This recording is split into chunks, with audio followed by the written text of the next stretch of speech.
DJ Yeah, Cochise in the building. in the building. No doubt, no doubt. How are you doing today, my brother? Yeah, doing real good, man. Just trying to stay healthy. I go riding bikes. I jog, run a little bit, and Yeah. wifey the What kind of bike you kids. got? What's that? What I kind went of bike got it do from you have? Walmart. A Me Walmart too. bike. Me too. I There got a you nice little go. mountain bike. You get There it you go. done. It looked nice. I said, you know what? Because my wife is the one, man. She's all over. So, I said I ain't gonna go spend all that money on a bike. Let me make sure I like it first. But it's cool riding through the Yeah, different it parts. is. Yeah, yeah. Yeah, I grabbed one from Walmart too, but I took it to a bike shop and got some upgrades added Ah, to it.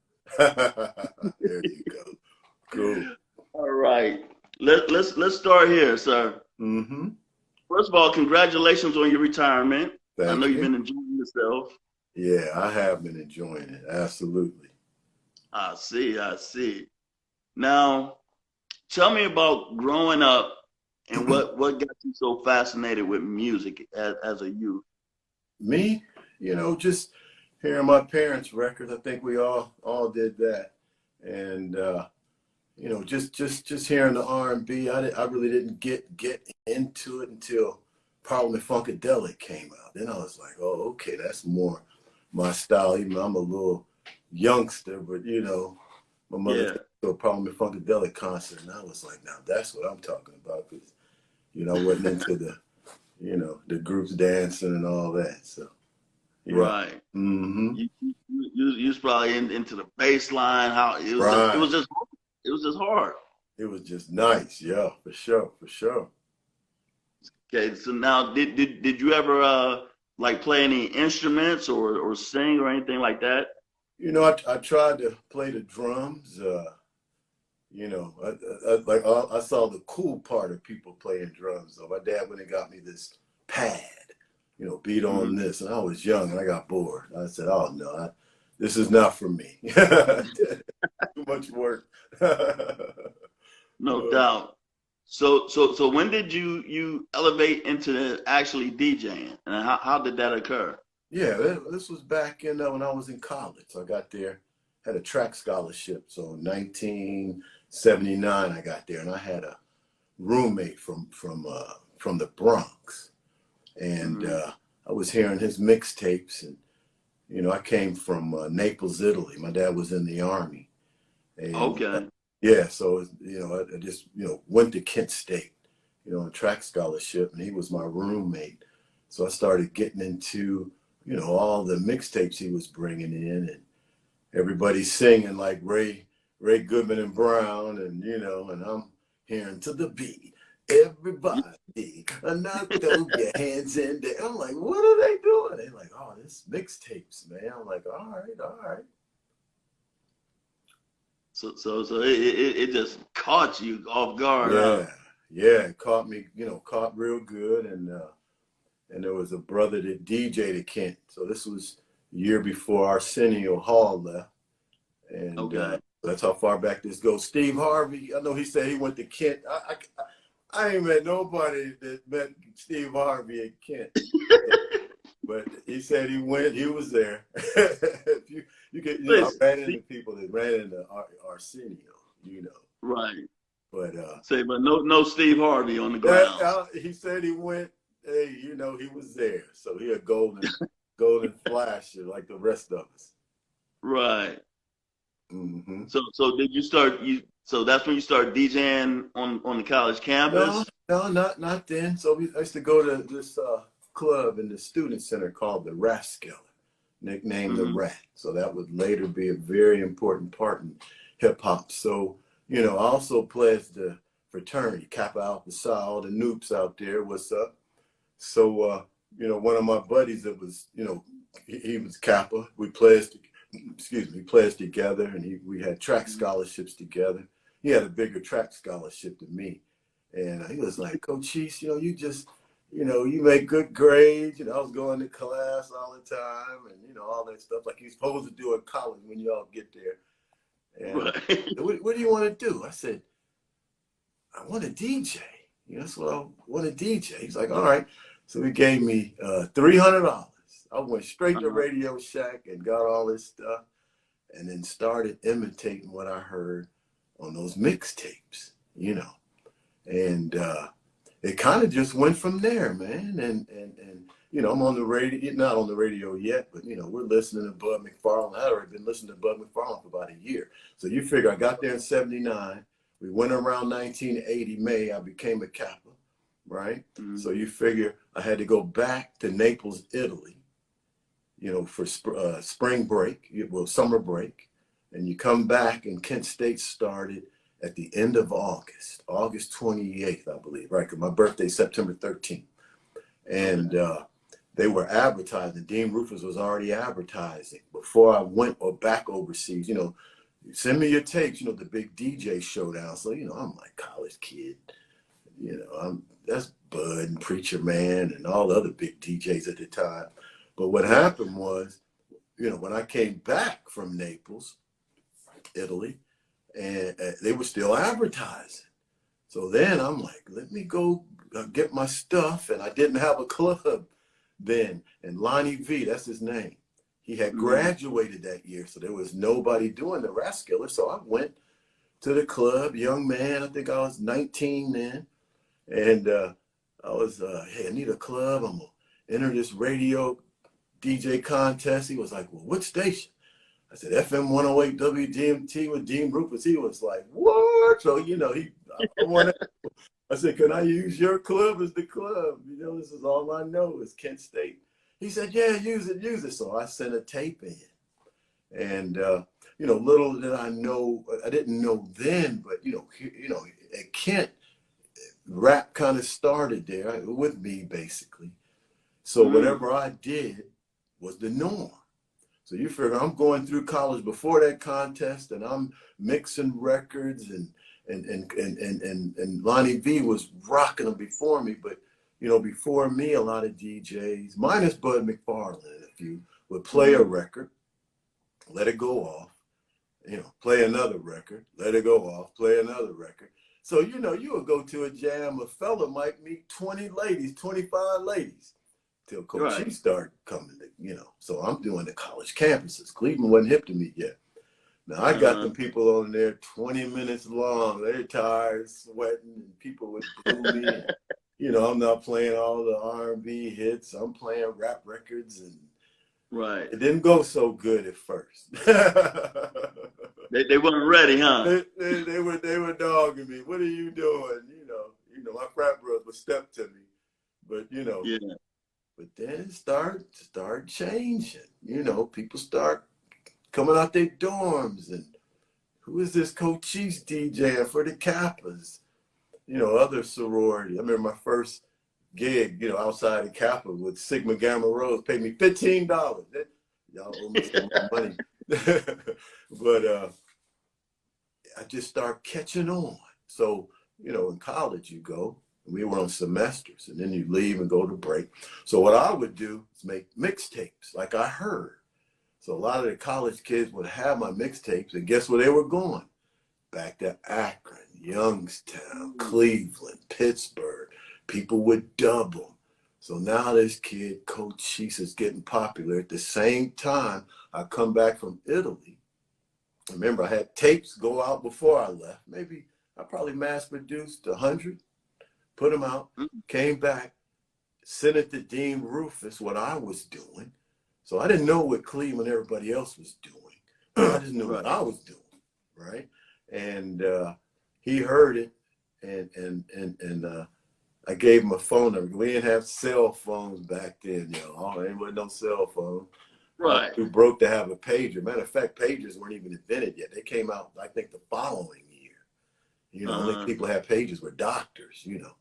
And so I was over at an apartment right outside the campus, and got a call, and you know, that person was like, Cochise, this is Dean Rufus calling you. And I'm like, get out of here. I almost fell out, fainted. So I'm, hello, it's Cochise. You know how Dean talk. You know how Dean got that Yeah. cool voice. He was like, yeah, you know, you're in the final. I can't remember how the conversation went. That was a long time ago. And you're in the finals and the big DJ showdown battle. gave me directions, wasn't Google Maps, none of that. We had to find it, and anybody been to 108, it's way out in the country. It was way out there. Yeah.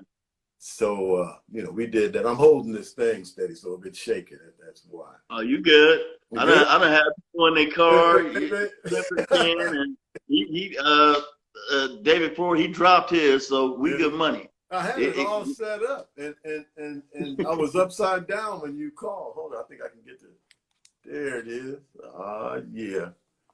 Well, sort of. Oh, now you can't see me. All right, there it is. We're gonna keep it going. Okay. So anyway, got in the contest, and back then, I had my boys with me. So that's where Chill came in. MC Chill, he was in the bomb squad, and I don't think they were formed yet, but we were all rapping. They were learning, from each other, and we were on another ball game at Kent State. So Kent State was like the start of hip hop, right? And so what happened after that? We went out to the contest 108. I'm riding in Newberry, Ohio. That's where it was, right? And I'm nervous, so I took my Sands, somebody I pledged with, Billy Fields. He had a lot to do with this. God bless you, Billy. I took MC Chill, a couple other people. I remember Doc T came out with me, just people I knew, went out there, and I'm sitting at 108. I couldn't believe it. So I'm which one's Bud? Which one's Preacher Man? Which one's Robin? And all these people you heard on the radio. I'm a college kid. Back then, DJs were older than me. I wasn't even old enough to DJ in a club yet. So that's another story. So we get up there. I figure I'm going on first. Get me in and out, and I'm out. I never really heard anybody else, right? So one thing I noticed, and I remember Billy hitting me up, and Chill noticed it too. I came in with a crate of records. I remember DJs looking at me smirking, like, because I had 30 records in a crate, those old school milk crates. Yeah. You remember that, right? So all the other because I used to help my man DJ Cool Kurt when I helped him with his parties. Yeah. We was kind of like house parties because he didn't drive, so we put all the milk crates in the back of my car. Right. I understand. That's how we did it, right? Going rob the milk, whatever those stores is called. So that's the first thing I noticed. I remember me hitting my dude like, why are they only bringing 5, 6 records? Because you only have 15 minutes, right? 15 minutes, you're off. So, and I kept looking at everybody. So then the contest started, and Dean Rupert said, okay, you're going last. He gave the list. I remember Bud McFarlane was in front of me, and Preacher Man was in front of him. Those are the ones I was terrified of. We were all fans of them, right? Mm-hmm. We already heard them on the Club Style show. We in college listening to them. So I'm in the room with my idol. So all the other DJs went, and my boys kept hitting me again, because what I couldn't understand is, you got 15 minutes, y'all are putting the record on and letting the whole record play. So they were only playing 4 records or whatever. And I got this whole crate of records, like 30, 35 records. So, they all went. Preacher Man went, did his thing. Bud went, mixed beautifully. And I was like, okay, now it's my turn. So I was the last one to go on. And I remember I went in the room, and I remember DJs were still smirking at me. But when I went on and started, I looked at my frat brother. I was like, man, should I just do what I do? He said, do what you do.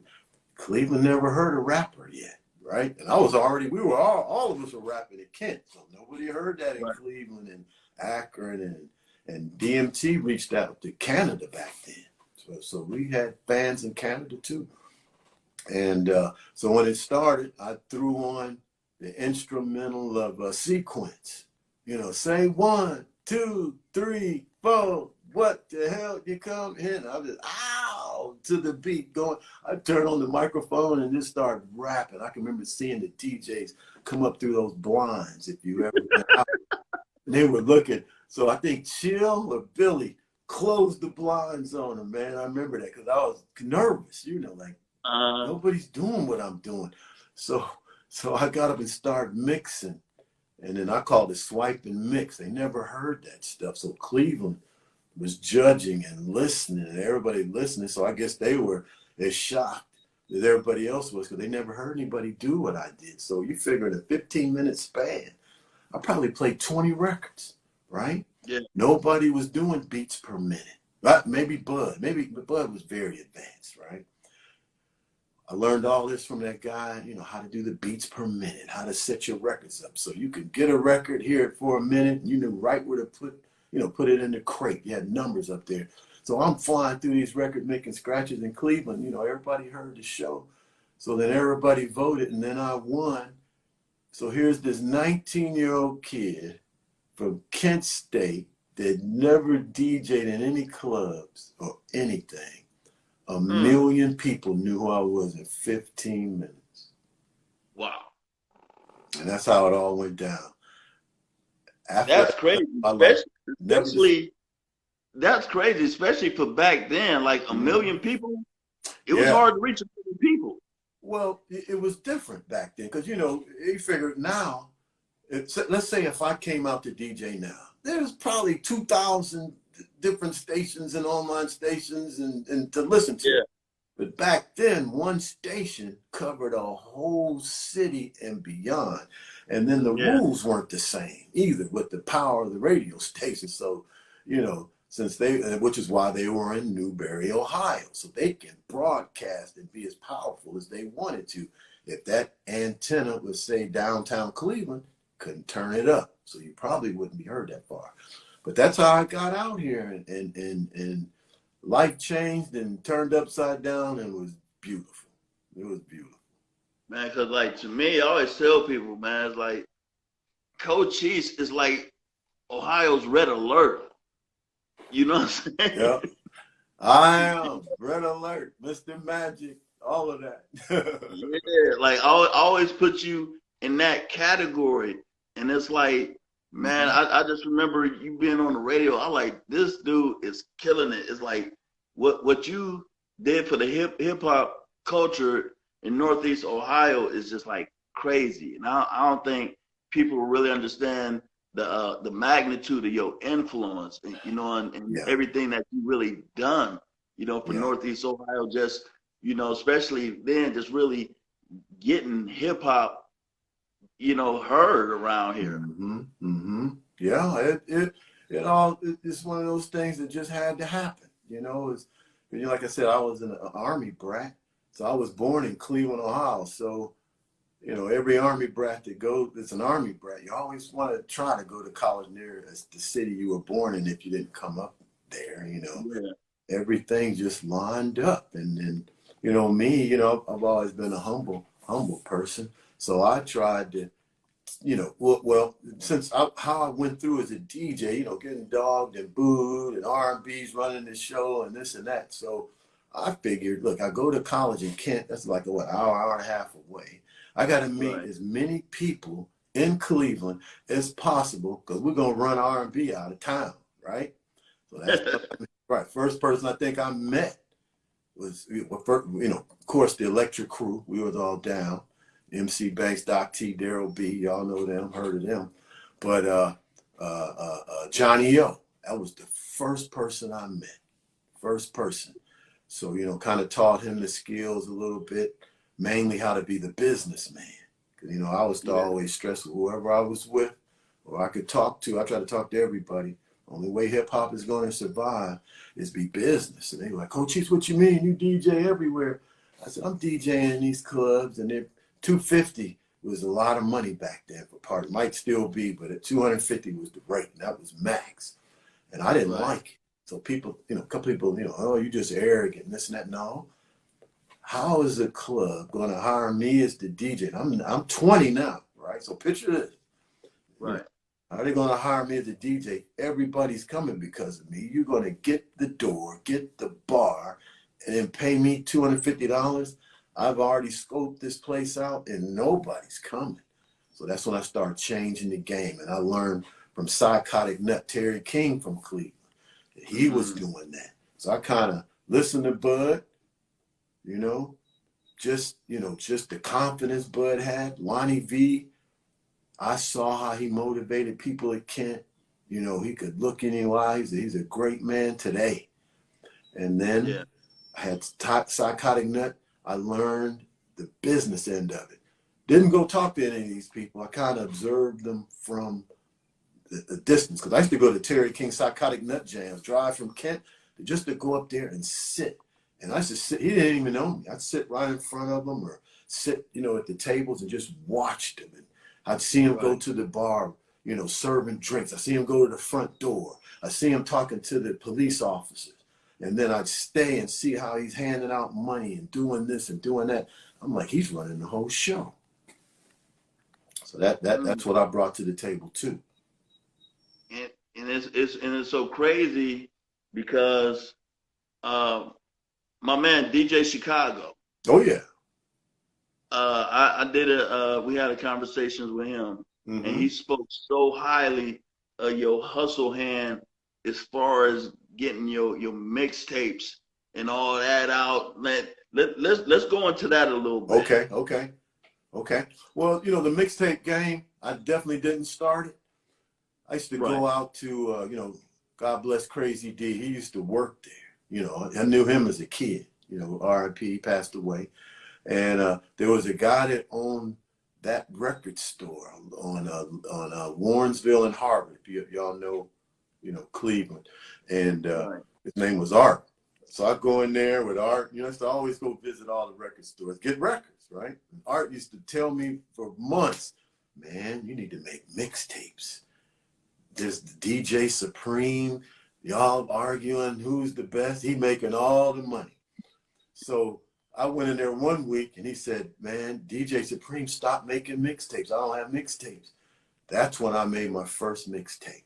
So I would give him the Art, you know. So you figure I was already on the radio, and I made them for college, but I didn't think about selling them, you know. So Right. I learned consignment through Art, you know, and he taught me the game. Then I went back out to all those record stores, put them on consignment. Then I started teaching everybody else the game, because what I wanted, but you know, back then, you know, crack was real big. You know, it just came out right here. So, you Yeah. know, not to tell everybody what to do, whatever, you know, I'll never judge anybody how to make their money, but a lot of people are doing that just to finance stuff, you know, make a living. It's tough out here. So I wanted to Yeah. show the young people or whoever want to listen, there's another way to make money.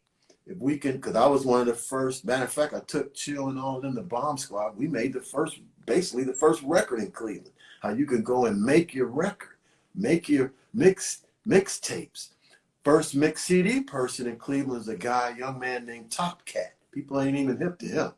So he No. made the mix CDs. I learned from him. I never met him, but I still saw him in the store. Like, what are these? The CDs just came out, right? So I'm out in that era. And I can remember Saul at Downtown Records telling me, you need to put your stuff on CD. And he showed me that little CD thing we all used to have, you know, the portable with the skinny Yeah. little thing. So he got one and he showed me, like, this is going to be hot. You need to make CDs. And I didn't make CDs, mixtapes. I was making a lot of money, not a lot, but enough. I'm making good money. And so I just put the same thing on mixed CD, and it started going. And you know, me, like I said, me being a humble guy, I'd go around to everybody that you could do it yourself, be self-sufficient. You know, you can make a few dollars when you go into the parks. So I would take people with me. I said, watch how I do this. I'd have CDs in my trunk. And now I'm like 2021. I would go, you know, go to the park, sell them all. They see me sell 200 CDs, 100 mixtapes, just out the box, selling them for $5, whatever I could get. You take them to Right. all your parties, everywhere you go. And so people start seeing, you know, that those that would listen, and they're still doing it today, matter of fact, Right. you know, and out of Cleveland. And you know, I taught a lot of people how to be self-sufficient. And Chicago witnessed that. DJ Chicago, firsthand. Yeah. Yeah, he witnessed And it. your mixtapes have been selling around the world. People gotta Yeah, understand. We're not talking local. yeah, My man is global. yeah. That was global. Yeah, yeah. So that's a story by itself. So, you know, definitely had help. So, you know, I wanted to, you know, one of the things I always saw about Cleveland was, you know, we had good artists, but we didn't have distribution. So I'm like, okay, I'm gonna make that my thing to do. So finally figured it out. Had people like Kermit Henderson, Nikki of Nikki Records, Bev, rest in peace, Bev, Dolls Rapid, not Dolls Rapid Creation, God, Leon Harvey. Can't remember her store, but her. So I would consign to all the biggest stores around, and Kermit Henderson had the distribution. So he would come back and tell me, God, he's selling here, selling there, but it still wasn't good enough because I played so many records on my mixes, the other DJs in other states and people that bought the CDs, my CDs, didn't like them at first. They're like, you know, you see this playlist of 40 songs, so they're thinking they're getting 40, 50 full songs, and I'm hitting, missing, and, you know, so it was like, we don't like this guy. They were jamming to the New York DJs, you know, and I didn't talk all through my stuff either, right? So it was more of I took the marketing approach of, let me just play it. You can put it in at your house. We didn't really have too many custom records. We got into it later. But put it on. Cochise couldn't be there, so I'm DJing for you. So I took that approach. So I would record at my gigs, get the crowd, say, ho. You would hear all this stuff on my CDs. So if you couldn't get Cochise to do your party, put in one of my CDs. And that started spreading. So, you know, I got big at it, right? So then what happened was I wanted to get bigger. So I was coming out at 93 FM, you know, doing one of the shows up there. And luckily, my car was parked outside of the gate. So if you ever remember that, right? Because if my car would have parked inside of the gate, this might not have happened. So when I was walking, they opened up the gate, let me out, and somebody was walking towards me, and I'm like, who is that? You know. So anyway, they came up to me like, hey, you know, we can get you out here, and da-da-da-da-da. Here's my number, give me a call. So then we talked on the phone, and they said, you ever heard of Camelot Music? I said, yeah, Camelot, the record store and all the malls. Well, no one knows, but the distributor for the Midwest, as we called it, is in Canton, Ohio. So if you drive to Canton, not as far as the Pro Football Hall of Fame, but near the airport, across. Right after the airport, right before you get to Belleville. So you remember that? Yeah, me and my brother C Love, we actually worked at Camelot, man. Oh, okay. So that was the distribution center. So you know, she said, you know, if you bring me a box of CDs, I can sell them. She says, I can move so many units for you. So that started kicking in. And then Cleveland's known for line dance. So this helped me out too. So then people would, you know, at my parties, they wanted line dance and this and this and that and da-da-da. So I, you know, one day I was like, you know, they driving me nuts. Right? Not the people driving me nuts, but it's like, I don't have all these line dances. So I said, I'm just going to put all my line dances on one CD. So when I can play them, basically go to the restroom or, you know, go get a drink or something and play all the road. And that's how the line dance CDs got going right there. So then people wanted them, and I started giving them to the ladies, selling them to the ladies. So since CDs were so small, they would put them in their purses. And that forced other DJs to play line dancing a little bit more. And you got the Cochise CD. So I put that through distribution. Lynn Tolliver, rest in peace. I had a show called The Afterwork Mix at 6. And he loved them so much. And he helped my career too. You know, Dean Rufus was first, got me out here. As I got a little older, you know, there was no more 108. And 93 FM, he let me do the Afterwork Mix at 6. And then he advertised my CDs. I had national distribution. People didn't even know that, you know, and I don't brag or nothing like that. But what happened was people would go out of town, go to LA, and you would see me. I was right before Coolio. So, you know, his name is Coolio, and I'm Cochise. So I love that because you go to any record store anywhere and I'm sitting there. And you know, I made a Booty Call remix. I threw James Brown in it. That blew up. And then I made another remix and a Booty Call that blew up. And I just was blessed, man. that's how everything got going. Man, you have definitely been an influence and a pioneer, man. Mm. And I personally want to thank you for all you've contributed to the culture. Oh, Um, good. with technology, it seems like nowadays, I want your feedback. Yeah. Everybody's trying to DJ now, Mm-hmm. Yeah. Yeah. but they can't really DJ. You how, know, how you how you feel about the push button DJs right now? you know, I take the stance of Jazzy Jeff, right? As long as it sounds good going out, that's the main thing. Move the crowd, right? Because Right. too much scratch, you can mess it up too, right? Yeah. You don't even got to scratch. I don't even scratch. You just blend and rock that. I'm more of a microphone guy, but the thing is, it's a thing of DJing has evolved. So I take it. I remember back when I DJ'd, there weren't a lot of mixers. There was no 1200 technique turntable yet. So we were getting the 3-in-1s. Remember the cassette, the radio, and that. There was no pitch control. So my first DJing days, I was doing it myself. So the technology changed, and I remember the DJs that learned from me, and they were talking that. Then you got the 1200s, then you got this. And then we heard some of those that were getting out of DJing were talking about us, how we had so much technology. You Right. see? So I've been on that side of it. So now here comes, Yeah. you see, the newer technology. So they started seeing the 1200s, and we got boards up there, lights and stuff. And, that's half the fight right there. People come by, Right. right? And we get dogged by the older DJs. Oh, they just got lights. We didn't have lights and smoke machine. We bringing sirens and all that stuff. So I look at it, it's just evolving. All right. Give me your personal Yep. 5 all-time DJs.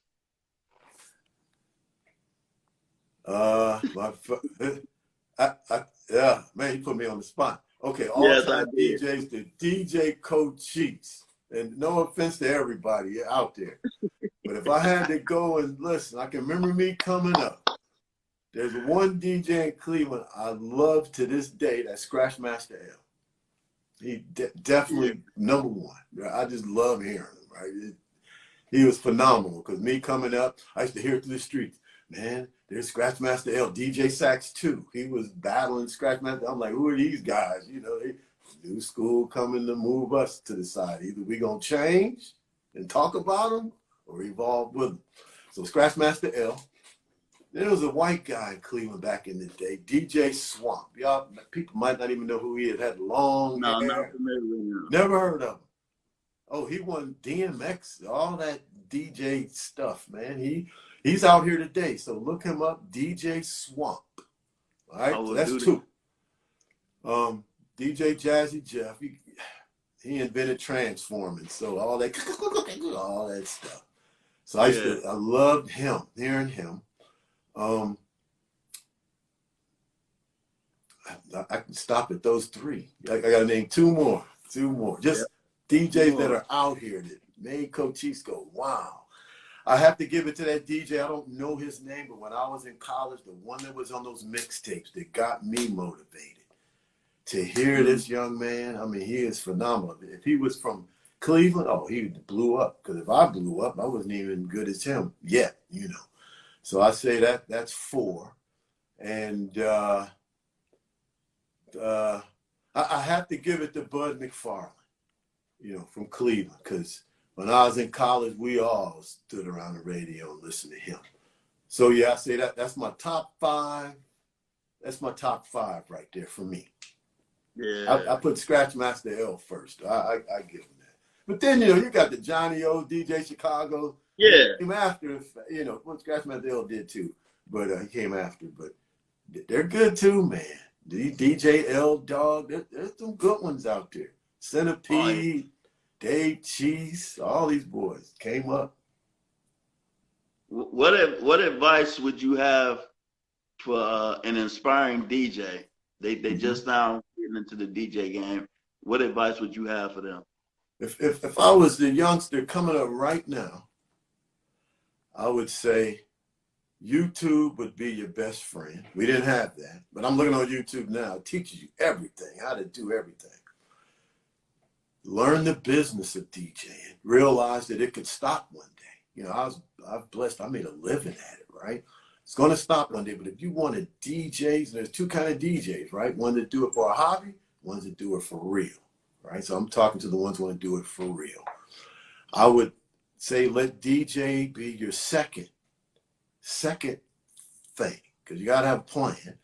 Because a lot of people knew me, you know, my number one plan was graduating from college. That let nothing, just think about all the parties I did in Cleveland. I never missed a class. And there's another whole side that people at Cochise don't know, because people used to bet and be in class. Everybody in Kent knew me. Like, there's no way he's going to make this Monday class at 8 o'clock. They done heard me in Cleveland. You know, they used to be sitting there, and I'd come through the door sometime 10 minutes late. Even the teachers would be like, he's here. And they knew I was everywhere, driving back and forth. So, you know, have plan A. Get some certificate, get a job. Don't let DJing take over that until the money overflows that one. So try to do them both. Learn the business of it. Learn how to stream. You can do so many things that we couldn't do now. I would do all of that. There's way more competition now. So you got to find your niche, find your fans. I would get on Instagram and do all this other live stuff. We didn't have this stuff. So you got to do this stuff because all the other DJs are doing this stuff. You can't come up how I came up, right? And, you know, that's what I would do. Get your tapes out here, get on these websites, and you need to get as many people that know you as possible, because you got to look at it that there was a one time, you know, in Cochise's career when Cleveland was really, really getting good at it. I mean, these DJs were off the chain. A lot of them were better than me. I never claimed to be the best. I always say I was the best businessman.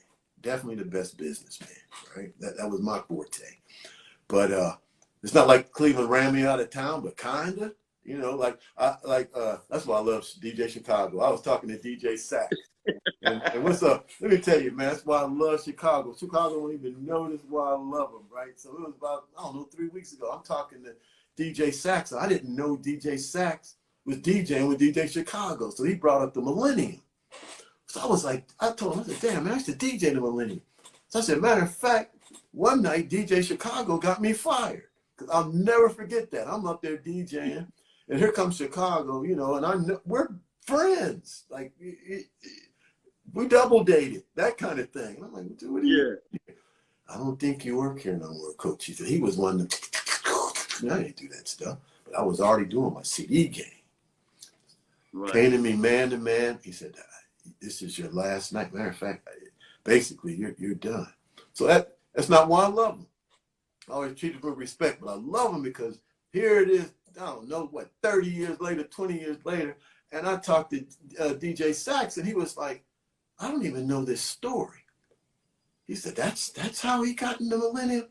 So my love for Chicago, because that's the greatest publicity in the world in Cleveland. I got Cochise fired. He didn't say none of that. I didn't find out till now. You know, 2022, right? So I love you, Chicago. He already knew I loved him anyway, but that's cool, man. Because a lot of DJs are taking shots at me that I taught, you know. So that made me, oh yeah, you know how I go. I can handle it. Come with the territory. Just make the money, and you know, everything else goes away. And be humble. You know, there's always backstabbing, that crab in the barrel effect, but keep your head up, make your money. Because, you know, maybe that was one of my biggest faults. Not a fault. I didn't DJ just to DJ to say I DJ. You know, Cochise DJ, because if I couldn't make money, it's like, what am I doing it for? So I was all about that, the next club. And when clubs didn't want to rent to me, I'm like, well, Psychotic went to the, you know, the Host House, to the Mediterranean, to the Swingles at the Statler. You know, I was getting major big venues, hiring police officers, you know, doing everything Psychotic Nut did. I would, you know, back then I just got out the service, because out of college I got out the service, and came back to Cleveland. So I missed 1984 to 86. I was here 1 week and Dean Rufus stopped doing radio. So that's when I came back. So, you know, I'm mentioning that because I know Johnny O came up. Loved Johnny O, right? I taught him how to do this thing. And but I never got to hear that era with him. I wish I'd have heard that era because he did very well. Because when I came back, he was definitely on top, you know. So big, you know, shout out to Johnny O. That's what's up. Yeah. Man, Cochise, I want to thank you so much All right. for your time. This has been huge for me personally. Okay. This is on my bucket list. I like, man, I got to talk to DJ Cochise because I did a partial interview with you long time ago when you came to Canton. It was at the Southeast Community Center. I think Oh, because I remember going out there. I don't remember that, but done a lot of yeah, interviews. I remember that. because it was Yeah. for when I had this local TV show called Ilmag TV, and it was kind of busy. We didn't really get to go into too much, but I was like, I gotta double back and get my man's the legendary DJ Cochise. Yeah, yeah. Everybody freeze. A deep frost. There it is. All right. Enjoy your retirement, my brother. Yeah, definitely will. God bless. And just want to thank anybody that supports me back then, today. And, you know, I still got them seated. About to do thumb drives. They've been asking me for about 5 years, do some thumb drives. So that's coming. And just want to say thank you to everybody. You know, just hip hop has changed my life. And I'm glad everybody started liking to do it. Because like I said, I came out in the era when R&B was running it. They didn't even let me DJ in the clubs, and I wasn't going to sit there. You know, I just won this big contest. So, you know what? I'm going to take the psychotic nut route. I'm going to rent my own halls. So that's what I did. There it is. Appreciate you so much. Yep, Mad love yep. to you. Man. All right. All right. Take care. All right. Thank you. Peace. Yep. All right.